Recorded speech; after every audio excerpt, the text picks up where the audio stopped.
இந்த வீடியோ பண்ணுறதுக்கே வந்து பார்த்திங்கன்னா ஒரு இன்ஃபர்மேட்டிவ் வீடியோவாக இருந்தாலும் ரொம்ப மனசுக்கு கஷ்டமாகவும் வெக்கமாகவும் இருக்குது. இந்த ஸ்வச் சுர்வேக்ஷான் அப்படின்னு நினைக்கிறேன். அந்த ஸ்வச் சுர்வேக்ஷான்னா என்னென்னு பார்த்தீங்கன்னா, வருஷம் நம்ம இந்தியாவிலே வந்து அர்பன் சிட்டிஸாக இருக்கலாம், இல்லை டயர் 2 சிட்டிஸாக இருக்கலாம், ஆல்மோஸ்ட் 4500 ஊர்களை வந்து பார்த்திங்கன்னா கணக்கில் எடுத்துக்கிட்டு எதெல்லாம் வந்து இந்த கிளீனினஸ் இண்டெக்ஸில் வந்து எப்படி இருக்காங்க அப்படிங்கிறத வந்து பார்க்குறாங்க. இதில் பல வகைகளில் அது வந்து பார்க்குறாங்க. அந்த ஊரில் வேஸ்ட் மேனேஜ்மெண்ட் எப்படி இருக்குது, பப்ளிக்கோட அந்த வேஸ்ட்டு வந்து லிட்டர் பண்ணாமல் இருக்கிறாங்களா, அவங்களோட பிஹேவியர் எப்படி இருக்குது, வாட்டர் மேனேஜ்மெண்ட் எப்படி இருக்குது, அது மட்டும் இல்லாமல் பப்ளிக் சர்வீசஸ்லாம் எப்படி இருக்குது அப்படிங்கிற மாதிரி பல வகையாக ஒவ்வொரு ஊரையும் வந்து பார்த்திங்கன்னா அங்கே இருக்கிற விஷயங்களை ஆய்வு பண்ணி அவங்களுக்கு இந்த லிஸ்ட்டில் வந்து போடுறாங்க. இதில் வந்து எந்த ஊரையும் வந்து தனிப்பட்ட முறையில் வந்து பெருமைப்படுத்தணும் அப்படின்னும் இல்லை, எந்த ஊரையும் தனிப்பட்ட முறையில் சிறுமைப்படுத்தணும் இல்லைன்னு இவங்க சொன்னாலும் சரி, இருந்தாலும் சில உண்மைகள் அதில் இருந்தால் பேசினா ஆகணும். ஒரு பக்கம் வந்து பார்த்திங்கன்னா இந்தியாஸ் டர்ட்டியஸ்ட் சிட்டி அப்படின்னு நம்மளோட டெம்பிள் சிட்டி மதுரையை வந்து இவங்க டாப்பில் வச்சது ரொம்ப மனசுக்கு கஷ்டமாக இருக்குது. இதை வந்து என்னால் ஏற்றுக்கவும் முடியல பயஸ்டாக. இன்னொரு பக்கம் வந்து பார்த்திங்கன்னா மேபி இதில் உண்மை இருந்தால் அது என்ன அப்படிங்கிறத வந்து பேசலாம். ஸோ 4500 சிட்டிஸை வந்து பார்த்திங்கன்னா ஸ்வச் சுரேக்ஷானில் லிஸ்ட் எடுத்து க்ளீனஸ்ட் சிட்டிஸ் அப்புறம் டர்ட்டியஸ்ட் சிட்டிஸ் அப்படின்னு சொல்லிட்டு அந்த லிஸ்ட்டு போட்டிருக்காங்க. இதில் நம்ம மதுரை வந்து டாப்பில் வந்திருக்குன்றது ஒரு மேட்ரு. ஆனால் எதெல்லாம் வந்து க்ளீனஸ்ட் சிட்டியாக வந்திருக்கு அப்படின்னு பார்த்திங்கன்னா இந்த இண்டூர் வந்து தொடர்ந்து 10வது வருஷமாக க்ளீனஸ்ட் சிட்டி அப்படிங்கிறது வந்து பேர் வாங்கியிருக்கு. அதற்கான முக்கியமான காரணம் வந்து பார்த்திங்கன்னா இந்தியாவிலே பெஸ்ட்டு ரீசைக்ளிங் அண்ட் வேஸ்ட் மேனேஜ்மெண்ட்டை பண்ணுறது வந்து இண்டூர் தான். அங்கே வந்து மக்கள் குப்பை போடுவாங்க, அங்கே வந்து பார்த்திங்கன்னா குப்பை தொட்டிங்களும் இருக்குது. ஆனால் அந்த குப்பை தொட்டி வந்து எவ்வளோ சீக்கிரம் வந்து க்ளீன் பண்ணப்படுது, அந்த குப்பைகள்லாம் எங்கே போகுது, அந்த குப்பைகள்லாம் என்னவோ மாற்றப்படுது, அது எவ்வளோ சீக்கிரமாக மாற்றப்படுது, அது எந்த அளவுக்கு மாற்றப்பட்டு அதெல்லாம் மூலியமாக வேறு என்ன ஒரு ப்ராசஸில் மாறி வேறு ஒரு பொருளாக மாறுது அப்படிங்கிற இந்த ப்ராசஸில் இண்டூரை அடிச்சுக்கிறதுக்கு கடந்த 10 வருஷமாக ஆளே இல்லை அப்படிங்கிறாங்க. அதனால் இண்டூருக்கு முதல் இடம் வந்து கிடச்சிருக்கு. அடுத்து வந்து சூரத், இது வந்து குஜராத்தில் இருக்குது. இங்கே வந்து பார்த்திங்கன்னா பிளாஸ்டிக்ஸை முடிஞ்ச அளவுக்கு வந்து தவிர்த்துறாங்க. அந்த ஊருக்குள்ளே வரக்கூடிய பொருட்கள்லேயே வந்து பார்த்திங்கன்னா ஃபர்ஸ்ட்டே எந்த அளவுக்கு பிளாஸ்டிக்லாம் கட்டுப்படுத்த முடியுமோ கட்டுப்படுத்திடுறாங்க. அதற்கப்புறம் குப்பைகள் போட்டாலும் பிளாஸ்டிக்கை தனியாக தரம் பிரித்து எல்லா குப்பைகளும் போட்டாலும் பிளாஸ்டிக்கை தனியாக தரம் பிரித்து வந்து பார்த்திங்கன்னா அதை வந்து ரீசைக்ளிங்க்கு அனுப்பிடுறாங்க. முதல்ல ஊருக்குள்ளே பிளாஸ்டிக்கே வரக்கூடாது, அப்படி வந்தாலும் அந்த குப்பையெல்லாம் நாங்கள் கொண்டு போய் ப்ராப்பராக வந்து ப்ராசஸ் பண்ணுறோம், செக்ரிகேட் பண்ணிடுவோம் அப்படின்னு சொல்லிட்டு வந்து அந்த ப்ராசஸை பண்ணிட்டு இருக்கனால செகண்ட் பிளேஸில் குஜராத்தில் இருக்கும் சூரத் டைமண்ட் சிட்டி அப்படின்னு நினைக்கிறேன் அது வந்திருக்கு. அண்ட் தேர்ட் பிளேஸில் நவி மும்பை, இவங்க வந்து பார்த்திங்கன்னா மகாராஷ்டிராவில் இருக்குது. இவங்க ஏன் இந்த லிஸ்ட்டில் வந்திருக்காங்க அப்படிங்கிறதுக்கு ஒரு பியூட்டிஃபுல்லான காரணமாக எனக்கு என்ன பார்க்க தோணுது அப்படின்னா, அதற்கான முக்கிய ஃபேக்டர் நவி மும்பை வந்ததுக்கு, மும்பையோட பக்கத்தில் இருக்க இன்னொரு பகுதியை தான் வந்து நவி மும்பை. அங்கே இருக்கிற சிட்டிசன்ஸோட ரெஸ்பான்சிபிலிட்டியாக அங்கே இருக்கிற எல்லா சிட்டிசன்ஸுமே வந்து ஒரு கலெக்டிவாக அவங்களுக்கு கலெக்டிவ் கான்ஷியன்ஸ் மாதிரி என்ன பண்ணுறாங்களாம், குப்பையை வந்து கீழே போடக்கூடாது, போட்டாலும் எந்த இடத்துல வந்து போடணும், முடிஞ்ச அளவுக்கு குப்பை அப்படிங்கிற விஷயமே ஆகாமல் என்ன பண்ணலாம், குப்பை தொட்டிகளில் கரெக்டாக போடுறது, அந்த குப்பை தொட்டியை முடிஞ்ச அளவுக்கு ரீசைக்கிள் பண்ணுற மாதிரி கவர்மெண்ட் கூட பார்த்துக்கிறது, கவர்மெண்ட்டும் வந்து எதிர்பார்க்காம இந்த விஷயங்கள்லாம் வந்து கரெக்டாக செய்யறது அப்படிங்கிறனால அங்கே இருக்கிற சிட்டிசன்ஸோட டிசிப்ளின் ஆக்டிவிட்டீஸ் அவங்களோட வாழ்க்கை முறையின் மூலியமாக வந்து பார்த்திங்கன்னா நவி மும்பை, மகாராஷ்டிராவில் இருக்க நவி மும்பை தேர்ட் பிளேஸை பிடிச்சிருக்கு. அடுத்து இருக்கிறது மத்திய பிரதேசில் இருக்க போபாலில் வந்து பார்த்திங்கன்னா நான் முக்கியமாக சொன்னால் பல ஃபேக்டர்ஸில் இதை வந்து பண்ணியிருக்காங்க அப்படின்னு சொல்லிட்டு வாட்டர் மேனேஜ்மெண்ட். இந்த போபால் உங்களுக்கு தெரியும், அங்கே வந்து ஒரு பெரிய டிசாஸ்டர் வந்து நடந்துச்சு. அப்படி வந்து நினைவில் நம்மளுக்கு இருந்த போபால் வந்து பார்த்திங்கன்னா இன்றைக்கி வாட்டர் பாடிஸ் அங்கே இருக்கிற ஏரி குளங்கள் குட்டைகள் ஏதாவது வந்து பார்த்திங்கன்னா நதி மாதிரி போயிட்டு இருந்துச்சு அப்படின்னா கூட அதை ப்ராப்பராக க்ளீனாக மேனேஜ் பண்ணுறது மூலிமா இந்த இடத்துக்கு வந்து வந்திருக்காங்க. அடுத்தது எந்த ஊருன்னு கேட்டிங்கன்னா கர்நாடகாவின் மைசூர் இந்த லிஸ்ட்டில் வந்ததுக்கான முக்கியமான காரணம் அங்கே இருக்கக்கூடிய புராதன சின்னங்கள், அதுக்கப்புறம் வந்து டெம்பிள்ஸ், கோயில், இந்த மாதிரியான நம்பிக்கை சார்ந்த இடங்கள், புராதனம் சார்ந்த இடங்களை வந்து பார்த்திங்கன்னா சும்மா அண்ட் பேனாக வச்சுருக்காங்களாம்.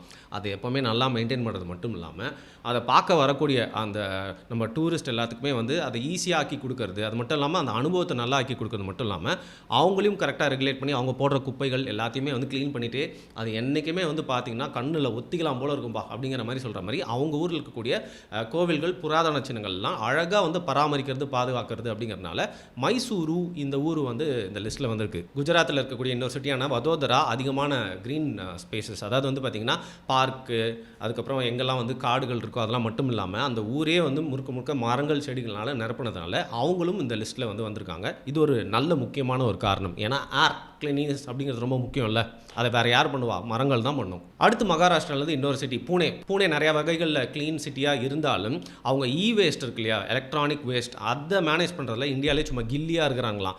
இண்டூருக்கே வந்து டஃப் கொடுக்குற அளவுக்கு வேஸ்ட் மேனேஜ்மெண்ட்டில் பூனே வந்து சிறந்து விளங்குது, இந்தியாவுக்கே ஒரு முன்மாதிரியாக இருக்குது அப்படிங்கிறனால பூனே இந்த லிஸ்ட்டில் வந்து இடம் பிடிச்சிருக்கு.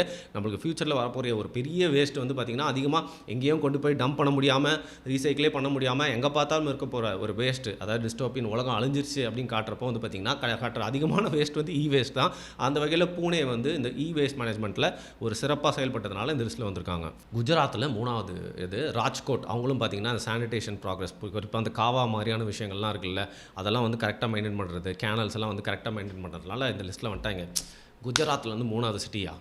அடுத்து நம்மளோட நெய்பர்ஸான ஆந்திரா. அங்கே வந்து பார்த்திங்கன்னா தமிழ்நாட்டிலேருந்து பிரிந்து சேர்ந்த திருப்பதி இருக்கு இல்லையா, அந்த திருப்பதியை வந்து பார்த்திங்கன்னா ப்ராப்பராக மெயின்டைன் பண்ணுறதுனால ஆந்திர பிரதேஷ் வந்து இந்த இடத்துல வந்திருக்காங்க. குறிப்பாக உங்களுக்கு தெரியும், அதிகமான வசூல் அப்படிங்கிறது மட்டும் இல்லாமல் அதிகமாக நிறைய பேர் வந்துட்டு போகிற ஒரு கோயிலாகவும் வந்து திருப்பதி கோயில் இருக்குது. அப்படி வந்துட்டு போனாலும் அங்கே எப்போ போனாலும் முடிஞ்ச அளவுக்கு க்ளீனாக வச்சு அதை மெயின்டைன் பண்ணுறது அப்படிங்கிறது ஒரு பெரிய விஷயம் தான், அது சேலஞ்ச் தான். அதை வந்து ஆந்திராவை கரெக்டாக பண்ணுறதுனால அவங்க இந்த லிஸ்ட்டில் இருக்காங்க.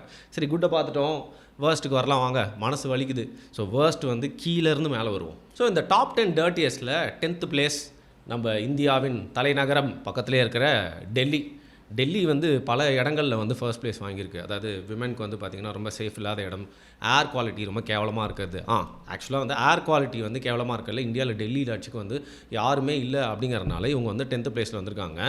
டெல்லி வந்து மன்னர்கள்லாம் போயிட்டு அந்த இடத்துல வந்து கேம்பிங்கை போட்டு அது ஒரு கேபிட்டலாக பார்த்ததுனால அது ஒரு சிட்டியாக மாறிச்சே தவிர்த்து டெல்லி அப்படிங்கிறது ஒரு சிட்டியாக இருக்கிறதுக்கு தகுதியே இல்லாத ஒரு இடம் அப்படி தான் நிறைய பேர் வந்து சொல்கிறாங்க. அதனால தான் இன்றைக்கி வந்து ஒரு சிட்டியை போட்டோம் அப்படிங்கிறதையும் தாண்டி அந்த இடத்துல இருக்க கிளீனஸை மெயின்டைன் பண்ணுறதுக்கு அரசாங்கம், எந்த அரசாங்கமாக இருந்தாலும் அது ஒரு பெரிய சேலஞ்சாக இருக்குது. அப்புறம் ஸ்ரீநகர், இது வந்து ஏற்றுக்கவே முடியல. காஷ்மீரில் இருக்கக்கூடிய ஸ்ரீநகர் வந்து இந்த லிஸ்ட்டில் வரும்னு எதிர்பார்க்கவே இல்லை. ஒருவேளை அங்கே போகக்கூடிய டூரிஸ்ட்னால, அது மட்டும் இல்லாமல் அங்கே இருக்கக்கூடிய ஸ்திரத்தன்மை எப்போவுமே வந்து பார்த்திங்கன்னா மாறிட்டே இருக்கும். அங்கே இருக்கிற அரசாங்கம் சிறப்பாக செயல்படாததுனால ஸ்ரீநகரும் இந்த லிஸ்ட்டில் இருக்க போல இருக்குது. Very sad. Greater Mumbai, Navi Mumbai வந்து நல்ல பேர் வாங்கி கொடுத்தா பக்கத்துலேயே நான் கெட்ட பேர் வாங்கி கொடுக்கறதுக்கு இருக்கேன்னு சொல்லிட்டு கிரேட்டர் மும்பை வந்து ஒரு எப்படி சொல்கிறது, நம்ம சென்னை மாதிரியான சிட்டி இல்லை, ஒரு பாறை மேலே வந்து கட்டமைக்கப்பட்ட ஒரு நகரம். பட் அந்த ஓல்டு மும்பையை தாண்டி வந்து பார்த்திங்கன்னா அந்த நவி மும்பை அப்படிங்கிற டெவலப் செய்யப்பட்டது. ஆனால் ஒரு சூப்பர் சிட்டி, இந்தியாவில் நம்பர் 1 சிட்டின்னு சொல்லக்கூடிய மும்பையை சுற்றி, இப்போ சென்னை சுற்றி கிரேட்டர் சென்னை போயிட்டே இருக்கும்போது மும்பையை சுற்றி வந்து ரியல் எஸ்டேட்லாம் வந்து பெருசாக இருக்குன்றதுனால அந்த கிரேட்டர் மும்பை அப்படிங்கிறதுல பல பேர் வந்து குடியேற ஆரம்பிச்சிட்டாங்க. நவி மும்பையில் வந்து பார்த்திங்கன்னா ஒரு சாரார் மட்டும் தான் போய் இருக்க முடியும் அப்படிங்கிறத தாண்டி கிரேட்டர் மும்பையில் எல்லா சாராருக்கும் ஏதோ ஒரு வீடு கிடச்சிரும் அப்படிங்கிறனால அங்கே பாப்புலேஷன் டென்சிட்டி அதிகமாகிடுச்சு. அதனால் அந்த கால்வாய் திட்டம், அந்த வாட்டர்லாம் வந்து போகிறது, அந்த வேஸ்ட் மேனேஜ்மெண்ட்டு, இது எல்லாத்துலேயுமே ஒரு பெரிய பிரச்சனையாயிடுச்சு. அதனால் கிரேட்டர் மும்பையில் தீர்க்க முடியாத இல்லை ரொம்ப சேலஞ்சிங்காக இருக்கக்கூடிய ஒரு பிரச்சனை அப்படின்னா வந்து பார்த்திங்கன்னா அந்த வேஸ்ட் மேனேஜ்மெண்ட் மேட்டர் தான். அதனால் இந்த வேர்ஸ்ட் சிட்டிஸ் மேட்டரில் வந்து கிரேட்டர் மும்பையும் வந்துருச்சு. இதில் வந்து 5th பிளேஸில் வந்து பார்த்திங்கன்னா நம்மளோட நெய்பர் ஒருத்தர் இருக்கார், பெங்களூரு வந்து நிறையா தப்பான விஷயங்களுக்கெலாம் வந்து அடிக்கடி இப்போ பேர் அடிப்படுது.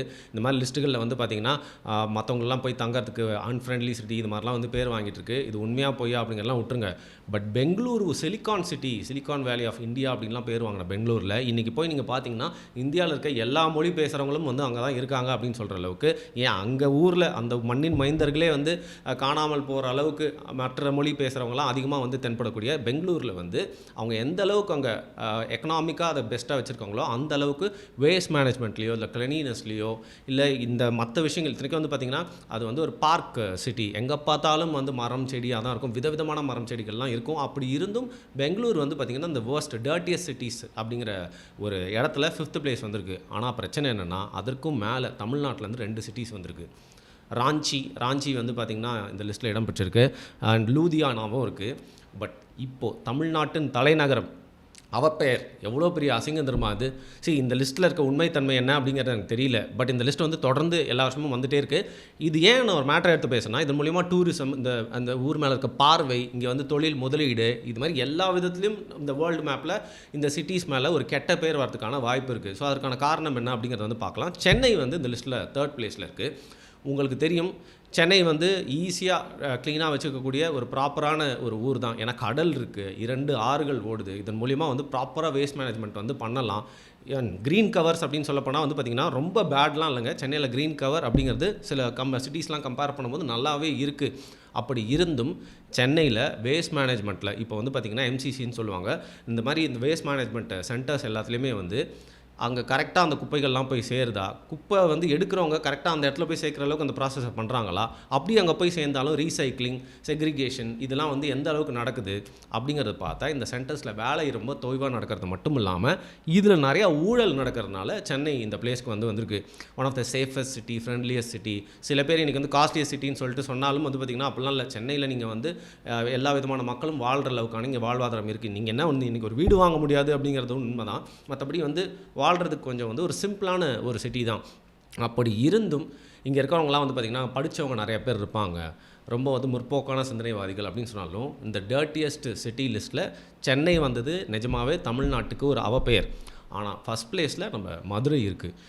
சென்னை கூட விடுங்க, என்னால் வந்து புரிஞ்சிக்க முடியுது. இங்கே எவ்வளோ ஜனத்தொகை இருக்குது, எங்கேருந்தோ மக்கள் இங்கே வந்து குமிஞ்சிக்கிட்டே இருக்காங்க. ஒரு சின்ன இடத்துல எவ்வளோ பேரா வருவீங்க அப்படிங்கிறப்போ அந்த குப்பை கூலம் அப்படிங்கிறது அதிகமாகிட்டே தான் இருக்கும்.